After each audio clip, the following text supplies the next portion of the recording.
तो प्रश्न है कि नागालैंड भारतीय संविधान में संशोधन के द्वारा 1963 में भारतीय संघ का एक भाग बन गया था। यहाँ पर आपको ये बताना है कि नागालैंड के लिए कौन सा संविधान संशोधन करना पड़ा, 13वां, 17वां, 16वां या फिर 14वां।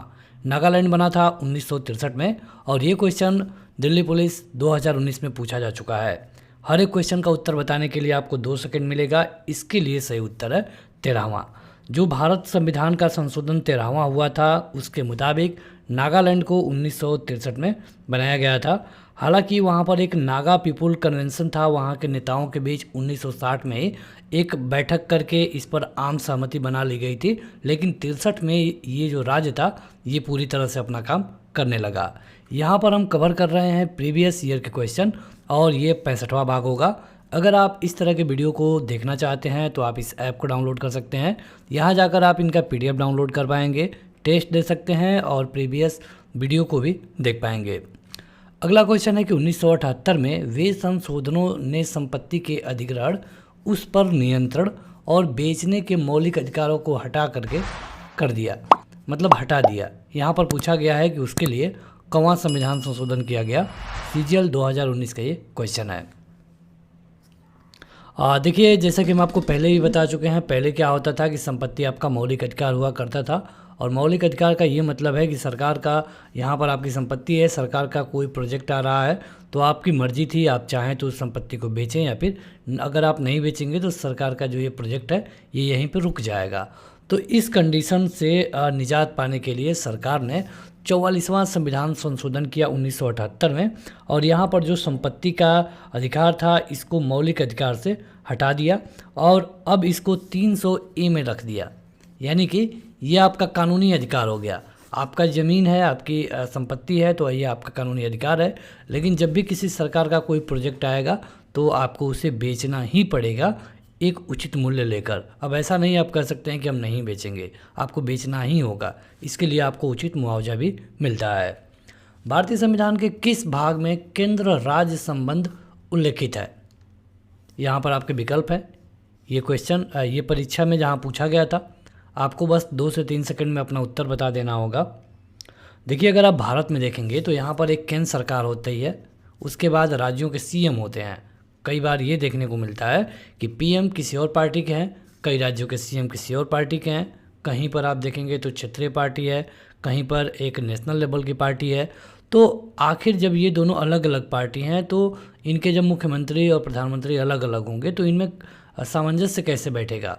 जब ये दोनों लोग मिलकर के काम नहीं करेंगे तो इनका संबंध बिगड़ जाएगा और कहीं भी ठीक नहीं हो सकता है। तो यहाँ पर आप देखेंगे तो जो 11वां था इसमें अनुच्छेद 245 से लेकर 255 के बीच में, यानी कि 11वें भाग में अनुच्छेद 245 से लेकर 255 के बीच में राज्य और केंद्र के संबंध के बारे में बताया गया है।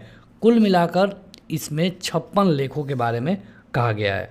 ठीक है, तो अगर आपसे ये पूछे कि केंद्र और राज्य वाला तो ये होगा 245 से 255, और अगर ये पूछ ले कि प्रशासनिक संबंध तो प्रशासनिक संबंध को रखा गया है 12वें में 265 से लेकर के 277 तक।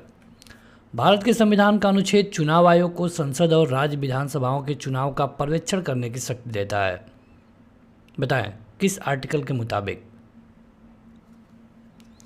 आपको पता होगा कि जो चुनाव आयोग है इसका जो अनुच्छेद है ये बहुत बार आपसे पूछा गया है, 324 से लेकर के 329। अगर आपको कुछ नहीं पता है और चुनाव के बारे में कोई भी क्वेश्चन है और विकल्प इसके बीच में से है तो आप ट्रिक कर देंगे तो मैक्सिमम चांस है कि वो सही हो जाए।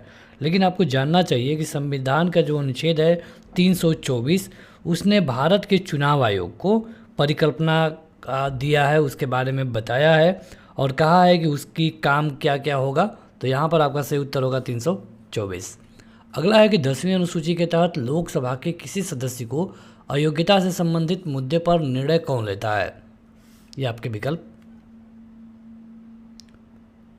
देखिए, पहले क्या होता था कि मान लीजिए किसी विधानसभा में या फिर देश में 200 सीटें हैं, ठीक है, वहाँ पर कई सारी पार्टियाँ हैं। एक पार्टी जो कि 90 सीट जीत चुकी है, एक पार्टी जो कि 70 सीट जीत चुकी है, और इसके अलावा अगर आप देखेंगे तो एक पार्टी जो कि 20 सीट जीत चुकी है और एक पार्टी जो कि 20 सीटें जीत चुकी है। ठीक है, अगर आप इनको ऐड करेंगे तो ये 200 हो गया।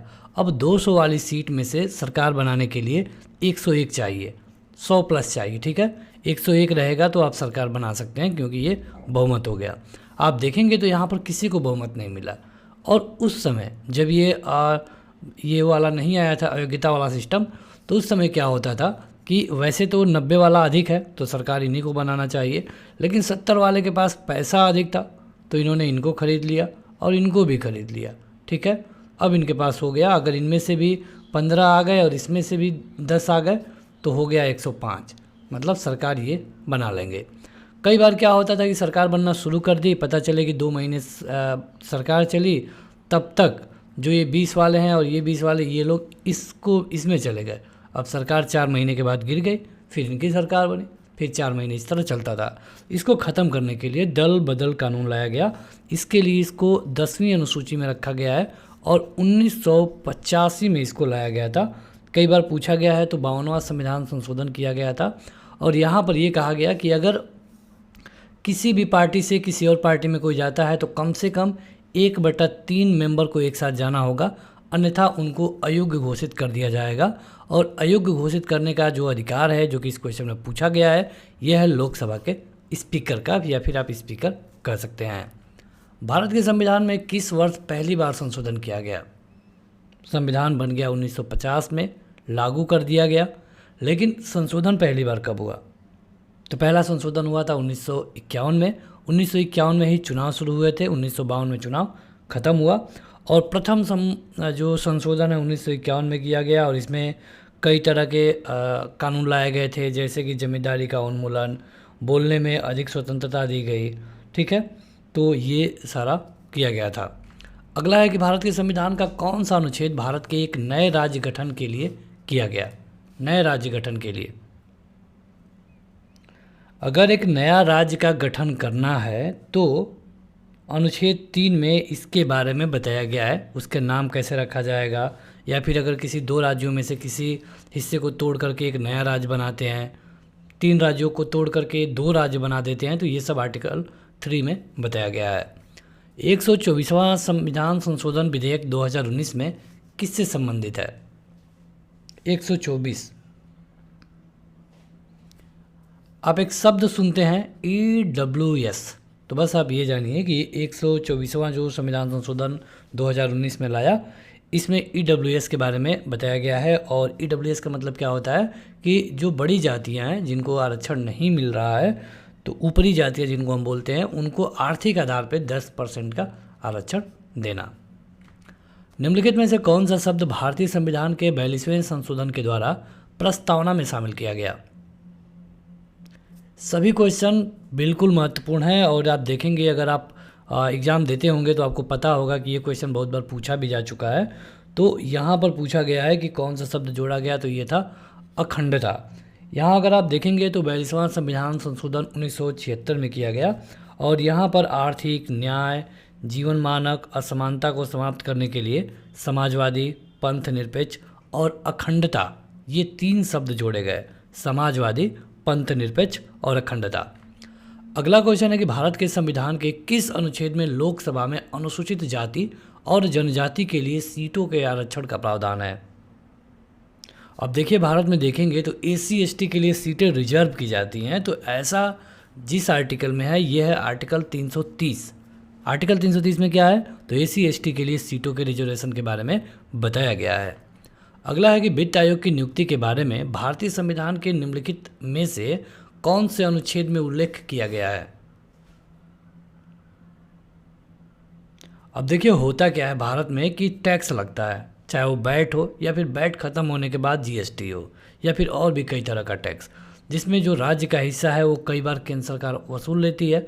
तो जब केंद्र सरकार राज्य का हिस्सा वसूलेगी तो जाहिर सी बात है कि उसे राज्यों को देना पड़ेगा। अलग अलग पार्टी की सरकार है तो जाहिर सी बात है कि भेदभाव हो सकता है और कुछ हद तक होता भी है आज भी। लेकिन यहाँ पर इसी को ख़त्म करने के लिए एक वित्त आयोग बनाया गया। वित्त आयोग बनाया गया आर्टिकल 280 के तहत 5 वर्षों के लिए काम करता है। राष्ट्रपति इसके बारे में फैसला लेते हैं। भारतीय संविधान की 10वीं अनुसूची के तहत लोकसभा के किसी सदस्य की अयोग्यता से संबंधित किसी भी मुद्दे पर अंतिम निर्णय किसके द्वारा लिया जाता है? वही क्वेश्चन है आपका दल बदल वाला। तो यह है लोकसभा के अध्यक्ष। क्या आप बता सकते हैं कि इस समय लोकसभा के अध्यक्ष यानी कि स्पीकर कौन है? जब आप ये वीडियो देख रहे हैं उस समय स्पीकर कौन है, यह आप हमें कमेंट करके बताएंगे कमेंट बॉक्स में। भारत के संविधान की किस अनुसूची में विभिन्न संवैधानिक पदाधिकारियों द्वारा ली जाने वाली शपथ का प्रारूप दिया गया है? मतलब कोई शपथ कैसे लेगा, ये किस अनुसूची में बताया गया है, यही आपको बताना है। यह आपकी तीसरी अनुसूची, और यहाँ पर किसके किसके शपथ के बारे में बताया गया है? केंद्रीय मंत्री, संसद के चुनाव के लिए उम्मीदवार, संसद के सदस्य, सुप्रीम कोर्ट के जज, राज्य के मंत्री, नियंत्रक और महालेखा परीक्षक, राज्य विधायिका के सदस्य, उच्च न्यायालय, राज्य विधानसभा चुनाव के लिए उम्मीदवार। इन सभी लोगों का शपथ क्या होगा, क्या लिखना होगा, कैसे होगा, ये सब बताया गया है तीसरी अनुसूची में। अगला है कि भारतीय संविधान का कौन सा अनुच्छेद विभिन्न आधारों पर किसी भी भारतीय नागरिक के साथ भेदभाव से संबंधित है? इसके नाम से एक मूवी आई थी, आयुष्मान खुराना उसमें लीड एक्टर थे। तो ये है आर्टिकल 15। आर्टिकल 15 में धर्म, जाति, लिंग और धर्म के आधार पर सरकार किसी से कोई भेदभाव नहीं करेगी, ये कहा गया है अनुच्छेद 15 में। अगला क्वेश्चन है कि भारतीय संविधान में कुल कितनी अनुसूचियां हैं? ये क्वेश्चन बहुत बार पूछा गया है, उतना ही महत्वपूर्ण भी है। तो इस समय 12 अनुसूचियां हैं। कई बार पूछा जाता है कि जब संविधान बना तो कितनी अनुसूचियां थीं? तो जब संविधान बना तो उस समय केवल 8 अनुसूचियां थी। भारतीय संविधान के किस अनुच्छेद के तहत हिंदी को आधिकारिक राजभाषा घोषित किया गया? देखिए, हिंदी राजभाषा है, राष्ट्रभाषा नहीं है, ठीक है। तो यहाँ पर पूछा गया है आपको कि किस आर्टिकल के तहत, तो हिंदी वाला क्वेश्चन आया तो ये है आर्टिकल 343। MTS 2019 में ये क्वेश्चन पूछा गया था। 10 मार्च 2019 तक भारतीय संविधान में कितने संशोधन किए जा चुके हैं? बताएं। ये किए जा चुके हैं 103। 2019 में ये क्वेश्चन पूछ लिया गया। भारतीय संविधान का कौन सा अनुच्छेद मूल कर्तव्यों के बारे में बताता है? मूल कर्तव्य से कई सारे क्वेश्चन पूछे जाते हैं, ठीक है। तो किस भाग में है? पहले तो ये देखिए, तो चौथे के ए वाले सेक्शन में है, ठीक। किस अनुच्छेद में है? 51 के ए वाले सेक्शन में है। किसके कहने पर या फिर किसके सिफारिश पर लगाया गया? तो सरदार स्वर्ण सिंह कमेटी के सिफारिश पर इसको लगाया गया। कब लगाया गया? 1976 में। इसके लिए संविधान संशोधन किया गया था 42वां, और 2002 में 86वें संविधान संशोधन के द्वारा इसमें एक को ऐड कर दिया गया। तो यहाँ पर आप देखिए क्वेश्चन क्या पूछा गया था? अनुच्छेद होगा 51A। पूछता अगर भाग तो चौथे का ए। कब लाया गया? 1976 में 42वें संविधान संशोधन से सरदार स्वर्ण सिंह समिति के सिफारिश पर। कब इसमें आप बढ़ाया गया? एक इसमें जोड़ा गया। तो पहले 10 हुआ करते थे, बाद में अभी 11 हो गए। तो अंतिम यानी कि 11वें को जोड़ा गया 2002 में, और इसके लिए संविधान संशोधन किया गया 86वां। किस अनुच्छेद के तहत भारत के प्रत्येक नागरिक को स्वास्थ्य का अधिकार दिया गया है? 19, 20, 21A और 21 बताएं। देखिए, सुप्रीम कोर्ट ने माना है कि अनुच्छेद 21 के तहत, इसके लिए 21 ही सही होगा, 21 के तहत मानवीय गरिमा के साथ जीने का अधिकार है, और ये राज्य के नीति निर्देशक तत्व के ऊपर होता है। यहाँ पर स्वास्थ्य की गारंटी भी मिलती है। यहाँ पर आपका सही उत्तर होगा ऑप्शन नंबर चौथा। अगला क्वेश्चन है कि भारत के संविधान के किस अनुच्छेद में कहा गया है कि भारत के क्षेत्र में सभी प्राधिकरण, नागरिक और न्यायिक सर्वोच्च न्यायालय के सहायक के रूप में काम करेंगे? किस अनुच्छेद में? देखिए, एक अनुच्छेद है, उसमें कहा गया है कि भारत के जो सभी प्राधिकरण होंगे, नागरिक होंगे, न्यायिक होंगे, ये सभी सुप्रीम कोर्ट के सहायक के रूप में काम करेंगे, और ऐसा है अनुच्छेद 144। अगला है कि भारत के संविधान के मुताबिक पशुधन और पशुपालन का विषय शामिल है।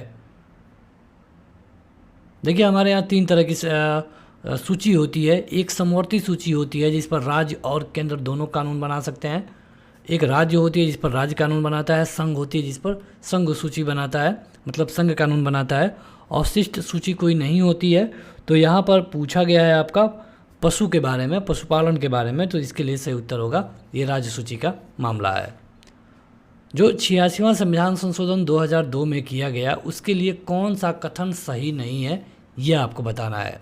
आपके विकल्प आपके स्क्रीन पर है और अपना उत्तर 2 सेकंड में कमेंट करके बताइए। देखिए, जो 86वां संविधान संशोधन हुआ उसके अनुच्छेद उसके लिए 45 में कहा गया कि राज्य सभी बच्चों के लिए बचपन की देखभाल और शिक्षा प्रदान करने का प्रयास करेगा जब तक कि वे 6 वर्ष की आयु पूरी नहीं कर लेते हैं। अनुच्छेद 51 में जब संशोधन किया गया तो कहा गया कि जो भी माता पिता होंगे या फिर अभिभावक होंगे वो 6 साल से लेकर 14 साल तक के सभी बच्चों को शिक्षा उपलब्ध कराएंगे। ठीक है, यहाँ पर अगर आप पहले को देखेंगे तो अनुच्छेद 45 के तहत आरंभिक बाल्यावस्था में देखभाल और शिक्षा का प्रावधान बनाया, ये बिल्कुल सही है। 2002 में इसको कहा गया है।